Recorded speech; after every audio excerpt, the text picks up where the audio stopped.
we have to elaborate on this one. The SA20 auction and Temba Bavuma not being selected. And everybody on social media keeps saying that Temba Bavuma is not a T20 player. And I vehemently disagree with that.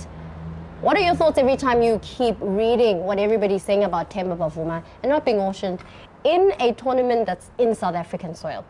Yeah, but really think that we have, you know, like missed a trick there. Yes, I'm saying we as South Africa.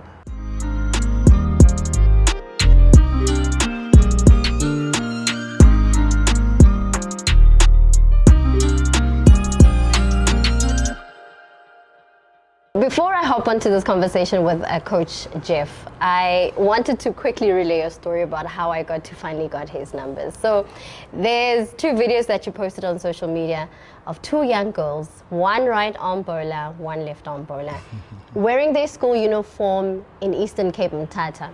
And I remember seeing those videos and being so inspired to get a hold of Coach, just to find out a history about the players, but also just to find out the history behind who's the man behind the coaching. And so I slid into Coach's DMs on Twitter and I asked him about the girls, and he was so giving of the information, but also I asked about the numbers. I asked for the coach's number and I asked for your number. And at first he didn't want to give me his number, but eventually he did.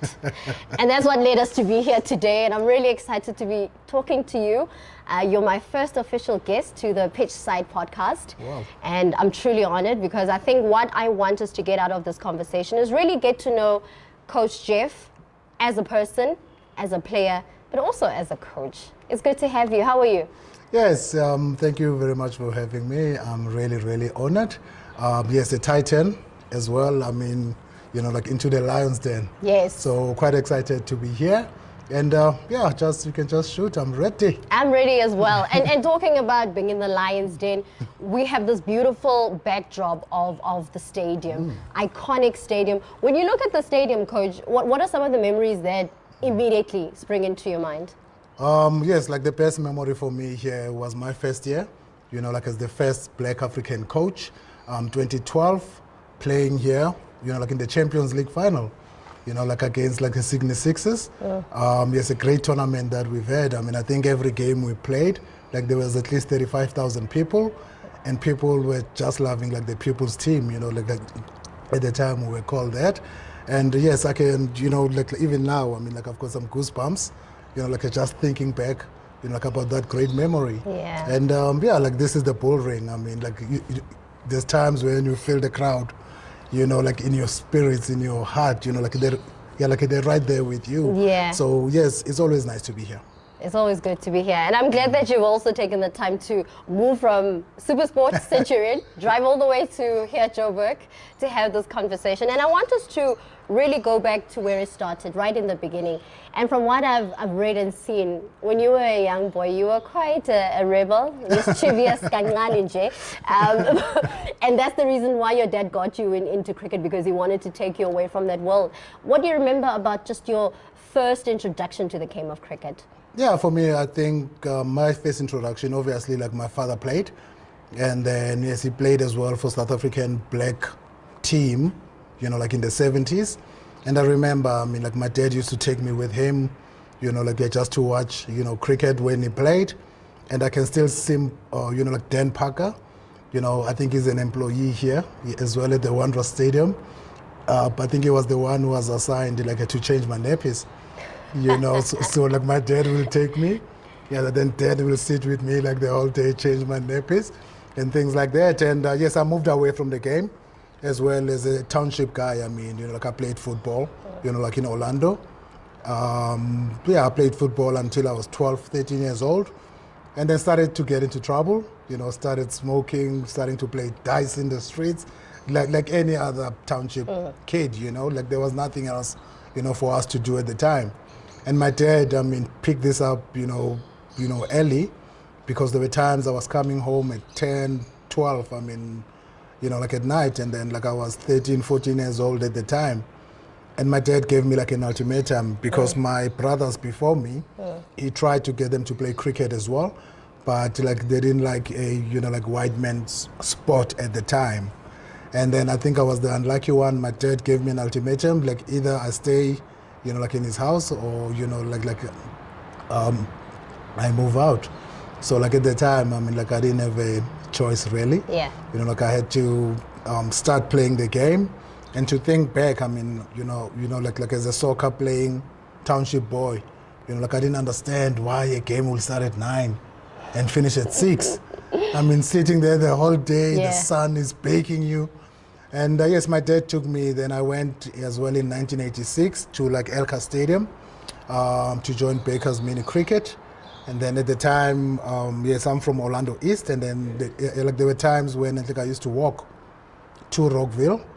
You know, at the time, I mean, like going past, you know, like those like notorious, you know, like hostels, where like there were stories, you know, in the past where like the guys who stayed in the hostels, you know, like they made a bet with your head. You know, like as you're walking across, you know, like they're just making a bet that I'm gonna hit him in the head and things like that.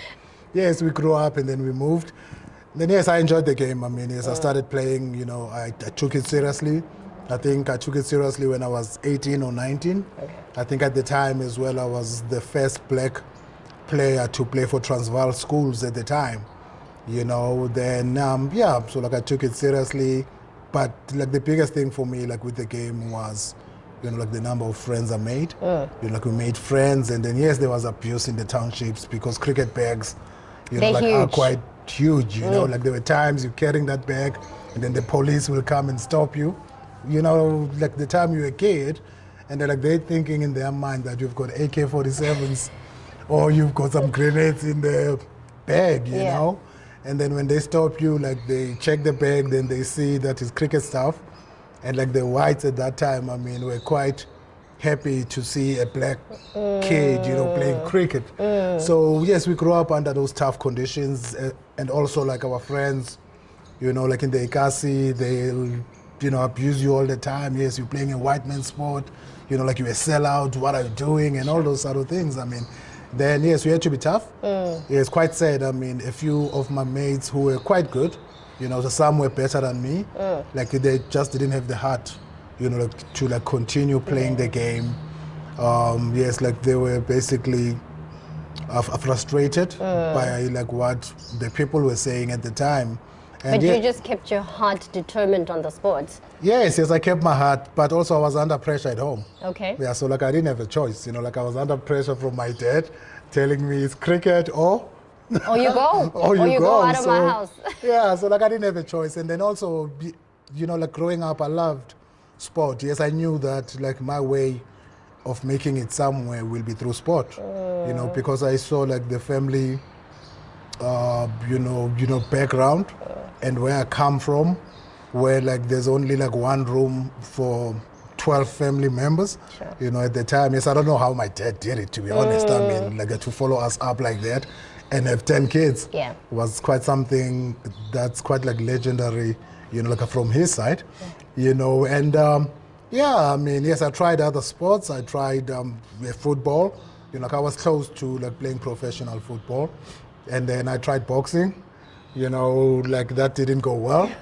Yeah, because I had one fight and then I was punched once in the face. And you're like, never again. And then I said, nah, like that's me. Yeah, so like I never went back. And you speak about Elka Stadium, and tell me about the moment where you had your first class debut at Elka Stadium. You know, you're from Soweto and you being part of that day against England. What do you remember so much about that day? Yeah, like that's one of the special days of my life, you know, because yes, like the country was changing at the time, you know, like I still remember, you know, like a President Mandela as well was there, the sports minister, you know, like was there as well. I mean, everybody, the people from the townships were there, and everybody, I mean, like as you drove in the bus, I mean, people were shouting, you know, like our names, you know, like, and the parents who were there for us at the time. You know, it was just a busy day. And also it was quite significant for me because as a youngster coming from Soweto, like my dad has never seen me play, you know, even though, I mean, like he was a cricket coach as well and he played the game. So he just didn't have time because when I was playing, he was always busy with something else. And then I think my peers as well, you know, like in Soweto at the time, we also had that challenge where, like, when we went to play, you know, in white schools, you know, like there were times when all their parents are there, and then for us, I mean, we get there, it's just us. So like that's why as well, I was captain as well of the Soweto schools team. I mean, like the big motivation, like from my side, was just to tell them that, boys, and like we are, you know, on our own, and like that's something that's got us to be strong. So like that's why when like that 96 came, like that first class game, to see like the old mothers there as well to support the game and to support us, like that's something, you know, that brought, you know, tears to my eyes as well. Like considering the fact that also for me to come to the Wanderers, like there were times I had to take 3 taxis, and the taxi drivers were quite stubborn at times. Like they didn't want to open the bag for you, the boot, which means that you get in there, then there's people on a Monday morning, people are going to work, and you've got a big bag, and you must ask like the 3 that is sitting in front of you, I mean, can I put my bag?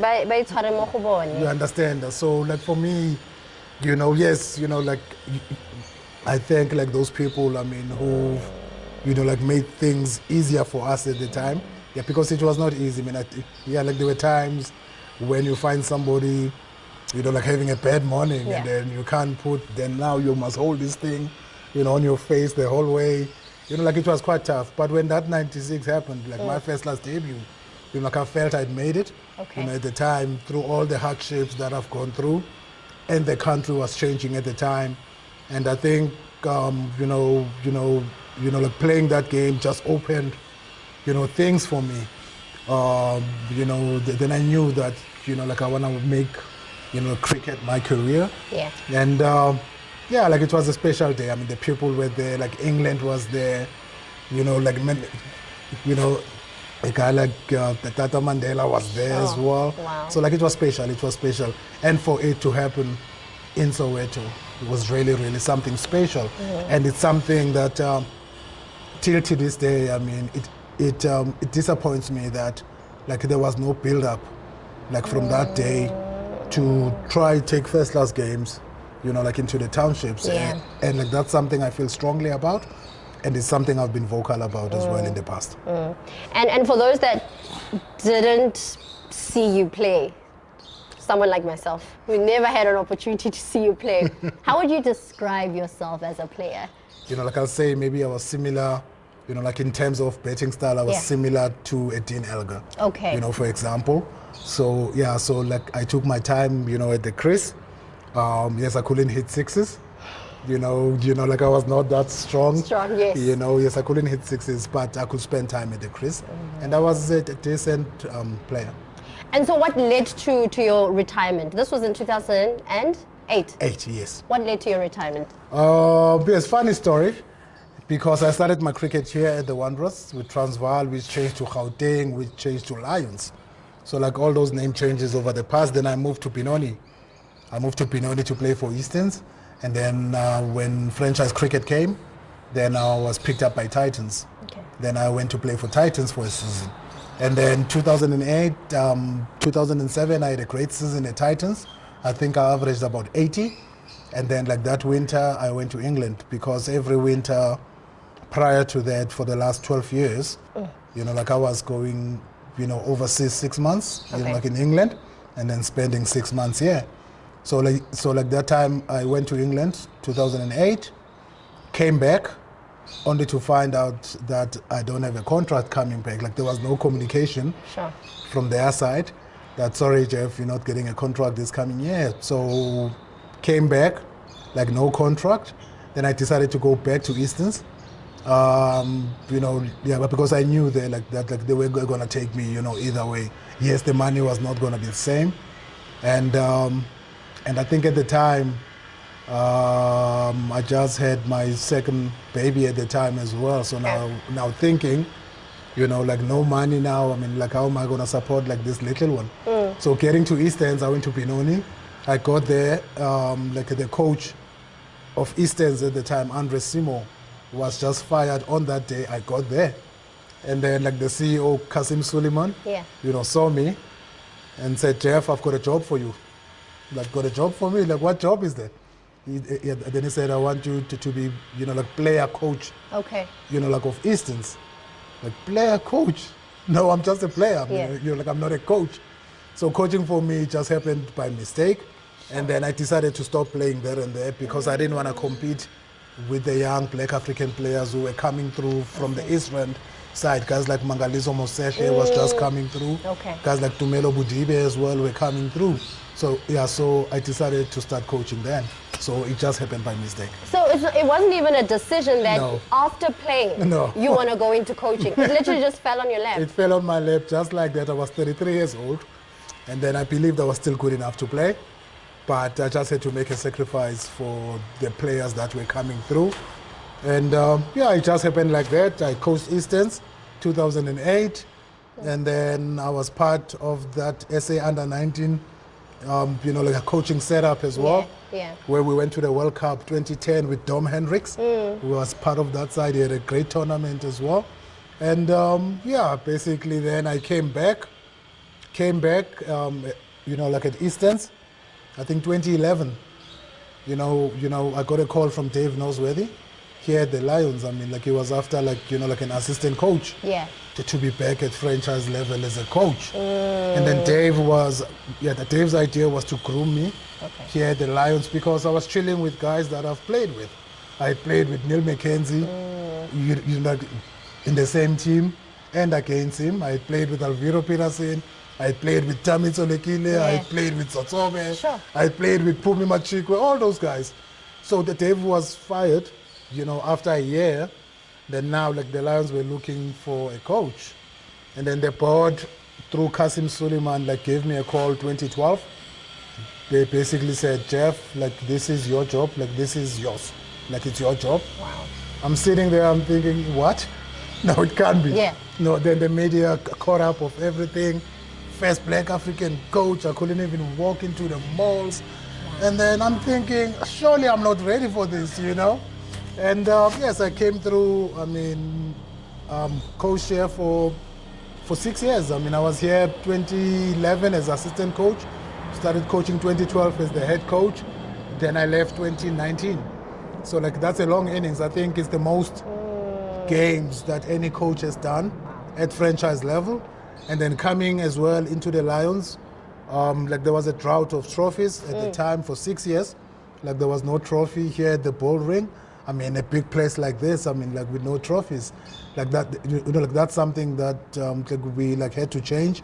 You know, I'm saying we because I believe that it was not just me. I mean, it was a group of people who believed in one goal, and we all basically went into the same direction to try and achieve our goals. I mean, in terms of talent, I mean, like there was talent here, like there was, you know, also a good blend of experience and youth. And then it was important for me coming in just to incorporate that and just make sure that we make Joburg, you know, good as, you know, like it was before, you know, during those like mean machine days. Like, yeah, like this was a special place. And then, yes, the change of where the country was at the time as well with transformation, where for me, I also believe that transformation is a change of mindset. For me, I mean, like as a boy from Soweto, it was important that when black African cricketers came into my change room, you know, like they were comfortable. Yeah, because when I played, I mean, you know, like those change rooms, you know, like I was never comfortable. You know, so just to make sure guys are comfortable and believe in their talent. And yes, to win 5 trophies in a space of like 4 years or 5 years here was basically like the start of where like the Lions is today. Coach, I'm interested to find out about your transition from playing to coaching. And how did you find that transition? Was it an effortless one, or were there a bit of some struggles? Yeah, for me, I think it was an effortless one. Because also like when I played, I mean, like for some reason, I took some good in some of the coaches that coached me and basically picked up what worked for me and what didn't work for me. So like the transition, yes, it did happen by mistake, but once I committed to it, I think like that was something that was going to be important for me. And for me to be successful, you know, I basically had to commit to it. And yes, it was quite easy, you know, like as I've said earlier on as well. Yes, it's difficult when I was on my own at home thinking, how am I going to handle Neil McKenzie? How am I going to coach an Alvaro Peterson? You know, I'm sitting there at home, but when I came here, you know, like I had to make sure that I bring, you know, like my A game and my game face on as well, because too many times when players that you've played with, yeah, like they know you as a player, you know. So yeah, so I didn't want to take that away from me, because I'd like to believe that I'm a nice guy, and I didn't want to change, like, you know, like the person I was, because yeah, but because end of the day, I mean, I'm a person first before, you know, like I'm a cricket coach. So I think that's what attracted many players to me, and players, you know, yeah, I just enjoyed to play for me because of my you know, open nature and my ways of dealing with like difficult you know, things. So I think that's worked for me. But the biggest thing, like that transition for me was not, you know, difficult. It was quite easy because I'm a people's person as well. And what would you say is your coaching style? I'm interested to find out how do you coach these young players? You know, the coaching styles differ depending on where you are and also how you find the team, you know. But for me, you know, I like to mirror the coaching style to the environment, you know, like that you set as a coach. So for me, like the environment I like to set is an environment where guys have freedom to just express their talents. You know, like that's big for me. I mean, I'm quite big on that because it is tough as it is there. So me as the coach, I think it's important that I try to relax, you know, like the players, for them just to go, you know, and express themselves. And also, like, I'm a coach like that tries to lead from the back, because too many times us as coaches, we like to claim players for one. You know, like for example now, since KG came, when the time when KG came, you know, like I was still coach, yeah? I gave him the first opportunity. But now for me to go out there and say, I met Kagiso, no. Like there's people who've done all the donkey work, you know, before that. So for me, I'm not that type of a coach who claim players and things like that, because I believe that like the stages in player development and players, you know, careers, I mean, like they have to go through a certain stage, like for them to be, you know, great players. But the biggest thing for me as well is, you know, like I try to back every single player like that I work with, like be it youngster or be it like the senior, you know, statement. Because too many times as well, when you come in an environment, especially the, you know, like the senior guys, like the older guys, I'm talking guys who are 35, 36, 37, they're quite threatened by a young coach at the time, thinking that, no, like this coach is, you know, he's gonna kick us out. So for me, like what I did here at the Wanderers, we changed how we played our cricket, like the brand of cricket that we played as well was that, you know, like I tried to get the senior players to like have roles. Like for example, I partnered at Temba Bavuma at the times with Neil McKenzie. So if there were issues with Temba, you know, like as a youngster, you know, I don't go to Temba. I go to Neil. Say, Neil, what's going on? And then a guy like Quentin de Kock at the time, you know, like I partnered him with Alvaro Peterson. Same, if there's issues, then, you know, I target like the senior guys as opposed to the younger players, because it's easier to come hard as well at a young player because like there's no comebacks there. But for me, you know, like I went for the senior players, like that's why I think like they've, you know, like well, like they've given me like the respect, and you know, like that I've shown also to them. You know, they just give them roles, you know, and things like that. And I think at the time we had Imran Taye was playing for me as well, and I partnered him with Eddie Lee because like they both did the same thing. So I tried to get a senior player to partner with a youngster, which also made my job easier. You know, so yeah, you know, like I believe in people. You had a dream start. You spoke about how you got trophies and Lions had gone through a drought of trophies, but you came and you had a dream start. What do you remember about that time? you know, because I think there were about 100 media people, Wow. different, you know, like radio stations, because, but because at the time, you know, it was a big thing. First black African coach, I mean, Soweto boy, township through and through. You know, for me, I mean, like that's what I remember, you know, most. But I knew that, like I had a big responsibility. Yeah, but because if I failed, it will have meant that I've let down, you know, people. And for me, like I was not about to go down like that.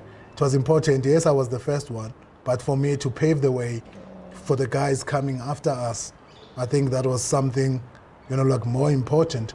Yes, at the time I didn't challenge people who always put that first black.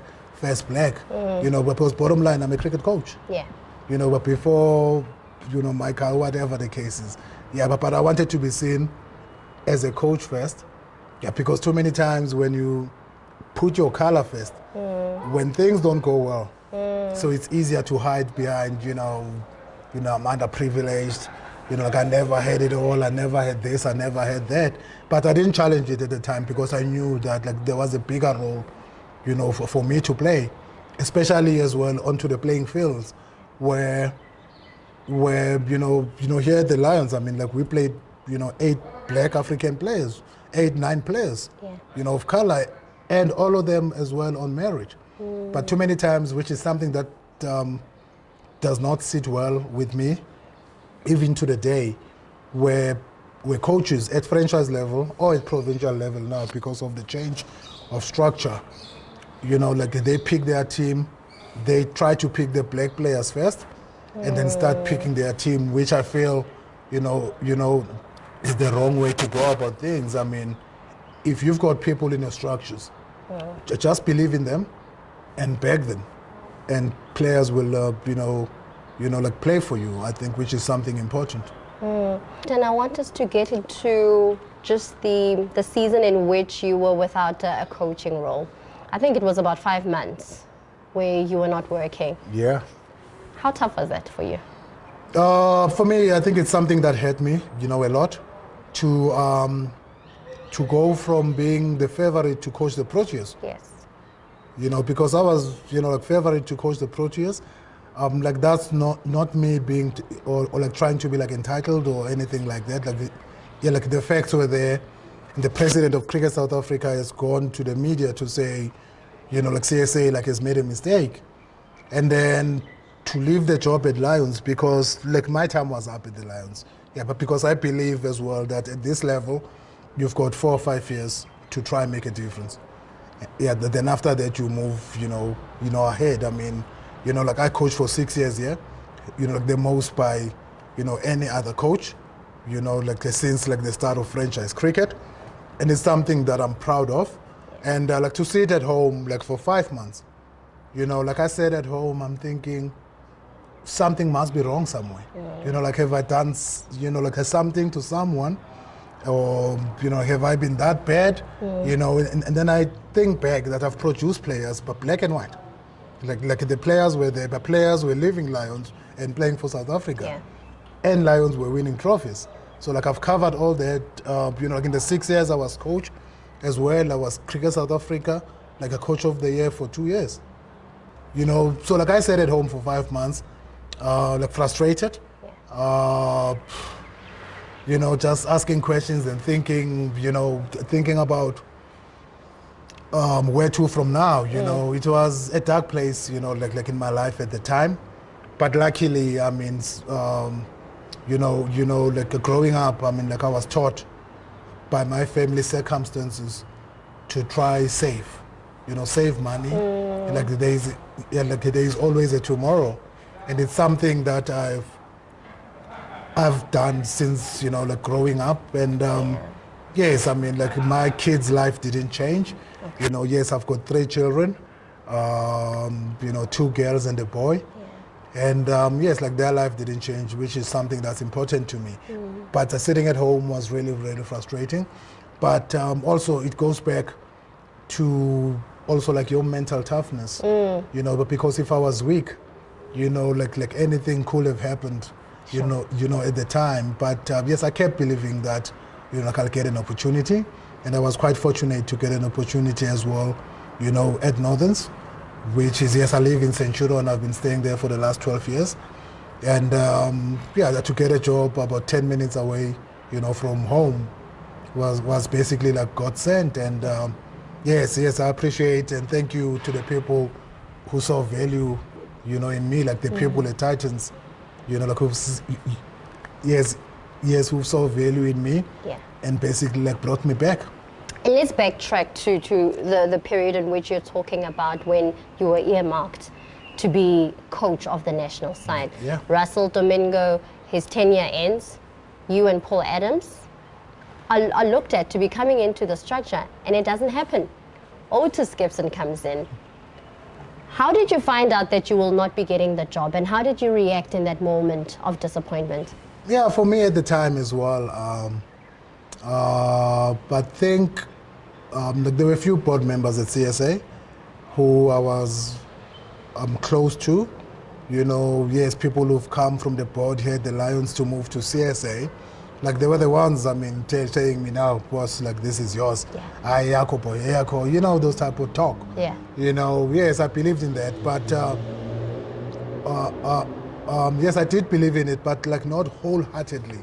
So yeah, so I did leave some room, like for like disappointment, and yes, I mean when it happened, I think it was Faf. You know, like they were flying back from somewhere, and then he was interviewed at the airport, and then he did mention, you know, like Otis's name. You know, yes, I was taken to Cape Town by CSA for interviews. I was in Cape Town for interviews. Also, I had a good interview there. And then thinking that I've done enough. I mean, yes, I've produced players, or like we've produced players as the Lions. Yeah. We've produced the players. We've met the transformation targets. Coach of the year, you know, twice. So like when it happened, it really disappointed me. And then yes, he was announced Otis, and then he came before he appointed his support staff. I remember when we were playing the Dolphins here. The game where Kagiso took 14 wickets in the game. And then, yes, he came, you know, Otis, and then he said he wanted to see me because I was quite open as well to be assistant coach. I mean, you know, my time in the Lions was done. I mean, like even, you know, like in my mind, you know, like I knew, like, you know, like this is it. It's time to move on now. Yeah, then he came, and then we sat in the change room there for like 2 hours, you know, like like an interview sort of thing, you know. Because he was quite upfront as well. He said he was not comfortable with me. Yeah, but because he's read, you know, the papers, he's, you know, like listened to the media, he's heard stuff that I'm favorite for this, I'm favorite for that. But his worry at the time was, you know, like am I gonna gun for him? I see. You know, like that was the worry. So like he was threatened, you know, like in a way, which I'm not that type of a person as well. But yes, it didn't happen, and yes, Otis was announced, and yes, I'm sitting here now, and also like my dream of coaching my country has not died. I mean, I still believe that I'm good enough to coach South Africa, and I know in my heart of heart that if I ever get the opportunity of coaching South Africa, I will win a World Cup for South Africa. Yeah, and you know, that was going to be my next question. Have you had moments where you're sitting at home thinking to yourself, if I was included back then, stepping in the shoes of Russell Domingo, maybe you could have been potentially the coach that leads the team to victory? Because even now, that ICC trophy still something that we haven't even attained in this country. Yeah, you know, like I think it's something that's waiting for me. Wow. You know, like I believe in that, and I do see it as well. You know, like I've had visions of it, I've seen it, I've dreamt it. You know, like for me, like that's my number one, you know, goal, you know, like in my life. But also, like having said that though, like the coaches that are coming through as well, you know, like I'm not the type who's gonna sit at home and be jealous when the Proteas are playing. You know, like I'm a supporter of the Proteas. You know, like I don't sit at home and wish, oh, chippers, I wish they lose. I wish they lose. No, I'm the supporter yes. When Temba gets 100 in Cape Town, the first one to jump onto the sofa there. When Dean Elgar gets 100 under pressure on a bad pitch, I'm the first one to jump. Because too many times, you'll sit at home and be like resentful, you know what I mean? Then have resentments, sitting there, I wish they lose. Like for me, like that's like drinking poison and expecting somebody else to die. Yes, that's so true. You understand? So I'm drinking the poison, but I want like that person to die. Like so for me, it doesn't make sense. So you have completely healed from that disappointment, holding no grudges. No grudges. You are at peace. I'm at peace with, I think experience has taught me as well. I mean, it was not easy. Yeah, but because I won't sit here and say, no, I've healed, I was okay, I was this, I was that. No. I mean, it was a difficult process. Yeah, but then I had to teach, myself, stuff, like in things. And then I read plenty of books as well, during my 5 months of being unemployed. Wow. I just didn't say it. I mean, so yes, I've gone more like mentally stronger. Okay. Just to like look at good in every person that I encounter. I see. And so now, moving back to the pandemic, there was the SJN hearings. I don't know if you listened to Thabang More's submission. He spoke about the fact that they let you down. They let you down. So a couple of years later, you have forgotten about this incident, but these SJN hearings, they pull you back to that dark place. Do you remember listening to that submission? And what were your reaction in that moment when Thabang was saying, listen, we let him down?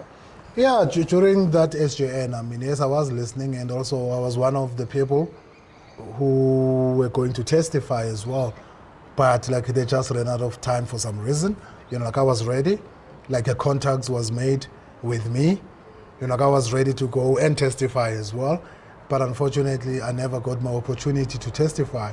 Yes, I listened like to Thabang. Like he was the CEO of Cricket South Africa at the time. Chris Nenzani was the president.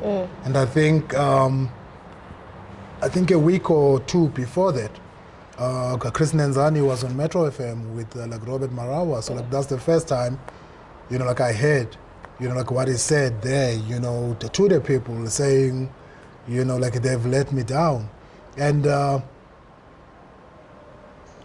you come out, I mean, like with all these bruises, like they don't know like how that has affected you, personally and your family. Yes, but what I can say, I mean, when Thabang spoke and basically like, tried to add on to what Chris was saying, like I said there, and then I'm sitting, I'm thinking, will any other coach, go through this thing? Like for me, I still believe, like I'm good enough to be a coach at, at international level. But like for me, like I sit down, I'm thinking, is this how, like my life will be? I mean, like but from a young age, I mean, I've always had to go through struggles. Like nothing has come easy for me. I think like that's part of my, like mental toughness. We're at home, I mean, like there was no food. Yeah, then like we had to, share, like anything that we got as a family. So like that's something that's made me, strong. Yes, I believe I'm strong, but too many times we try to be strong, but when we are like on our own, like that's when your like mental health, like it gets affected, sometimes. But if you've got a strong family and people that believe in you, like that just pushes you for that extra, day, like extra hour, like extra second. Yeah, but because it's tough, like that's not easy because you're playing with people, careers, and people like livelihoods. And like that's something that I do as well with the players that I work with. I mean, I'm quite emphatic. Is that the term? Yes, I'm quite emphatic to the players. Empathetic. I'm empathetic to the players. I got you. Don't worry, I got you. So I like to give people a chance. Yeah. And how important is it to really be able to give opportunities and treat players on the same equal playing ground? I mean, earlier on we were having a conversation offline about the fact that it's important to back players. And if you don't back a player, it's going to mess up with their mental strength, right? And also, but players are smart. Like, people are smart. You know, people can sense or can see, you know, that you don't like them because you know, there's times when if you don't like something, you know, through your facial, you know, like expressions, or the way you do things, you know, it shows onto the next person, which for me, it takes me back as well when I was still, you know, like a taxi, you know, a traveling guy, where, you know, like I leave my house, like for a game here at Wanderers, we must be here at 8 o'clock. Then my mom, I mean, like, a bless her soul, you know, it's like she'll wake me up at 4 o'clock in the morning. You know, coming from Orlando at the time, there were gangs every corner. Sure. Then I leave my house at 5 with no breakfast to try get the first taxi that's going to town. You know, no breakfast, nothing. And then I get here, you know, after I've sprinted through like Rosebank to come all the way to College Drive, to come to the Wanderers with a bag. I'm hungry, I'm sweating. And then, you know, other white players, like their parents, you know, like they have breakfast 7 o'clock, they wake up, they have breakfast, you know, 7:30, like they drop them off here at the gate. And then you get here 8:05, or 1 minute past 8. And the coach tells you, yeah, you've got a bad attitude, you know, like you're not gonna make it. You know, like you sit and you like, are you serious? Like, do you know like what I go through? Yeah. You know, so like that's why the biggest thing for me as a coach as well, coming in as a coach, was to understand each and every player like that I work with. I can tell you now, to the day, there's coaches like that don't know like their players. Like they don't know how many brothers and sisters they have. They don't know if they're married or they're not married. You know, like those type of things for me are very important. Yeah, but because if you understand the person, then it's easier to like work together for a common goal. Like, for example, there's times when a player maybe like is off form. You know, it might not just be cricket. Maybe he's going through a divorce at home. He's starting to drink every day. I mean, like, we don't know those type of things. But if you try understand people, it's easier to like relate. You know, with the person if you just understand. You know, like the person that you're working with. So, yeah, tough. But biggest thing, and like this is what I also do, like to advise young coaches that are coming through, you know, black and white, that they just understand the people that you're working with. Sure, that's important. Yeah, like just show them love. That is so beautiful. I think this is the first time I'm hearing a coach speak about you need to show your players love. Because, I mean, that will translate on the pitch and how they play, right? 100%. Because they know they've got full backing from their coach. 100%. I think that's one of the reasons why, you know, like I've been successful. Say you're given an opportunity to finally be the coach of the national side. What will you bring to that huge international platform as a coach? Because you know that, hey, that space has been a quite tricky one where... My question is, I'm interviewing him. Like, you feel like you're being interviewed for the position. I'm sorry, coach. Wow, okay. No, because I follow the game religiously. I follow the coaches that have been given that opportunity to run with the national side.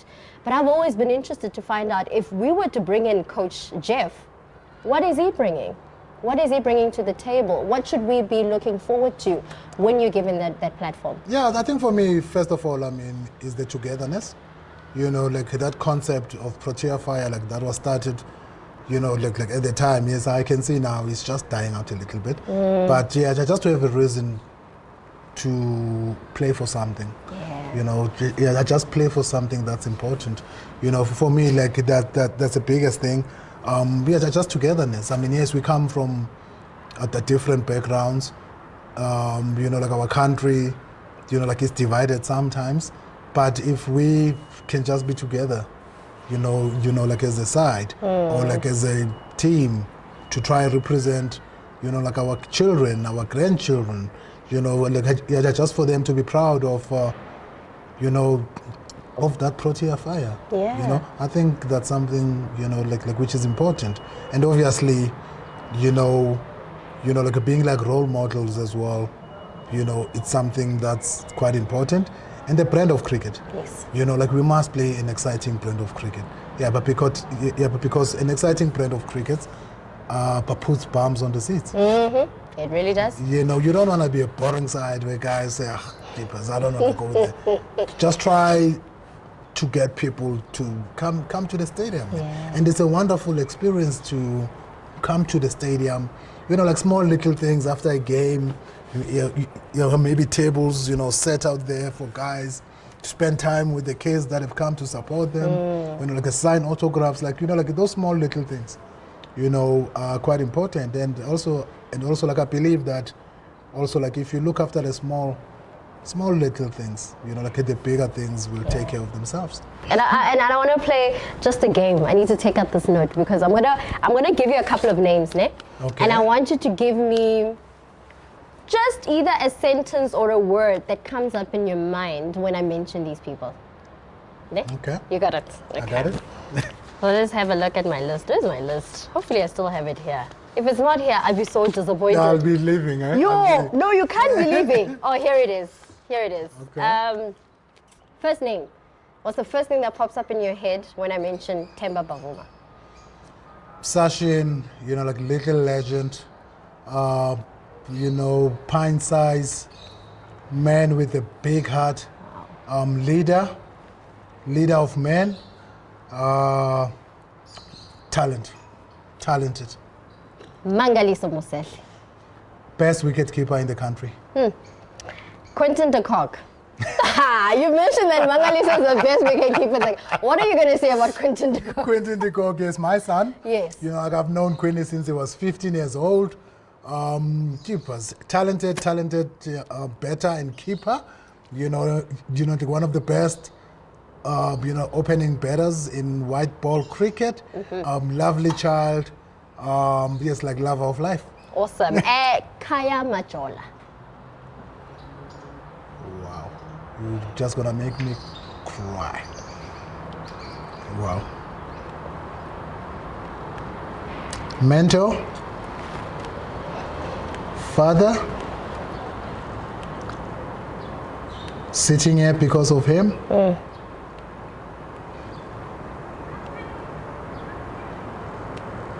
Give me a sec, please. Sure. We'll come back to Khaya. That's the last name. Okay, oh wow. Sorry, coach. I knew that he was one of the people that was part of making sure that you become the man that you are today. What are you doing to me? Last minute. Sorry, hold my hand. I'm with Last you. minute. I'm with you. Okay, can I go? Khaya Majola. Yeah, mentor, father, the person who taught me to be like what I am today,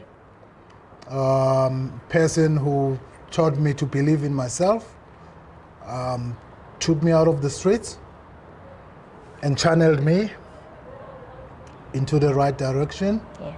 I still think I'm, like about him to the day. It's been 22 years since he's, passed on. He passed on 2000. Legend of a man. Yeah. A, like nation builder. Legend. Viva the legend. Yeah. Well, viva to you, because this has been such an incredible conversation. And thank you for opening yourself up and opening your heart up to telling us about your journey as a player, as a coach, and as a legend. And thank you for listening in. First conversation, and it really warmed my heart, and I trust that it did yours. We'll see you in the next episode. Thank you, Coach. Thank you. Yay! Sorry, this also has a question. Yes, okay. Coach, sorry. The audience. Your top five. Well, I'm like, where's the audience? Sorry. Your top five, coach, of all-time present players and the future players. Top 5. Yeah, and also players that we should be looking out for. I love that. Yes.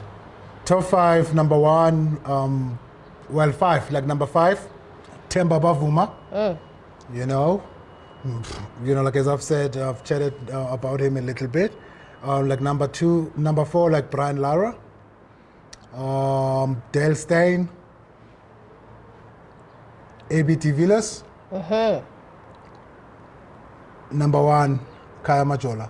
Nice. But the 5 players to look out for in the future. Must be listening attentively on this one.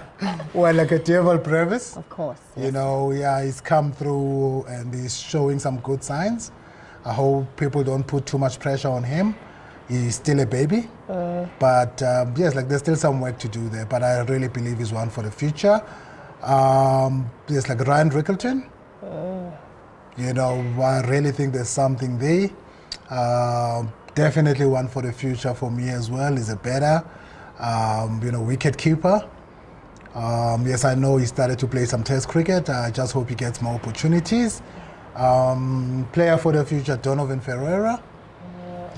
Yes, it's not just Titans players. I'm trying to make them up. Because I'm picking that up. Yeah, Donovan Ferreira, great striker of a cricket ball. He's just been bought in this SA20 for 5 million and a bit. Definitely one for the future as well. And like last 2.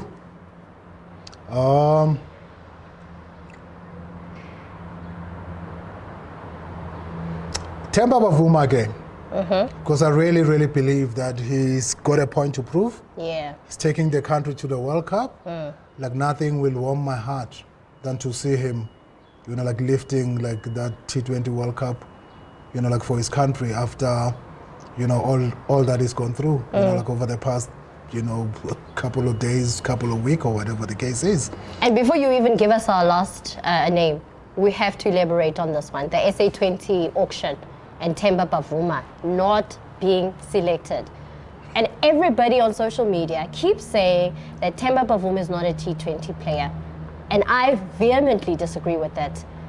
What are your thoughts every time you keep reading what everybody's saying about Temba Bavuma and not being auctioned in a tournament that's in South African soil? Yeah, but really, really think that we have, like Mr. Trick there. Yes, I'm saying we as South Africa. Yes, I know that Cricket South Africa don't have much of a stake in that SA20, but I believe that your leadership, like your captain, of the country, and it has to be picked up somewhere. I think we've missed a trick there. Yes, people don't understand maybe sometimes that for a T20 game, there's too many variables, in the game. You can't have everyone betting at 150, 160 strike rate. Yeah. Temba, for me, is that glue, that can keep a betting order together. And there's still, a place for those type of players. Yeah. Yes, we've got that type of a player as well at the Titans in a guy like Dean Elgar. Also, he's got so much experience. And then Temba is a leader as well. He's a leader of men. And I believe that he's one of the best captains that South Africa, has had. And the key thing with Temba as well is that he's quite open to people and people want to play for him. You can see when he's leading a side that the side is together. Yes, he's gone through some tough times. I know that Quentin de Kock, episode when he didn't want to nail. Yes. And the guy who came through there for me with flying colors was Temba Bavuma. Temba is a leader, and Temba can play T20 cricket. And also, I think Temba must not go there in India now. I know they're going to India and going to the World Cup. He mustn't go there with the mentality that he needs to prove, a point to somebody. Yes. Temba, you've got no point to prove to anybody. Just play your natural game. Just play your natural game and be you, and bring you, and everything will go, according to plan. Wow. That's brilliant. I love that. I need to bring you in. You need to come back for more of these conversations. Anytime. But what's your last player that you're going for? One to look out for?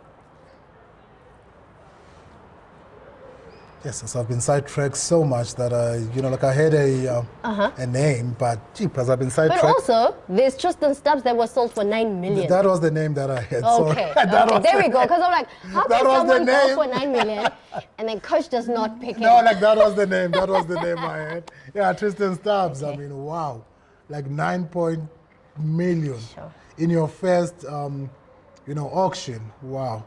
I just hope his feet keep staying on the ground, and also like what I've seen of him in PE when we played like that T20, you know, competition like last season.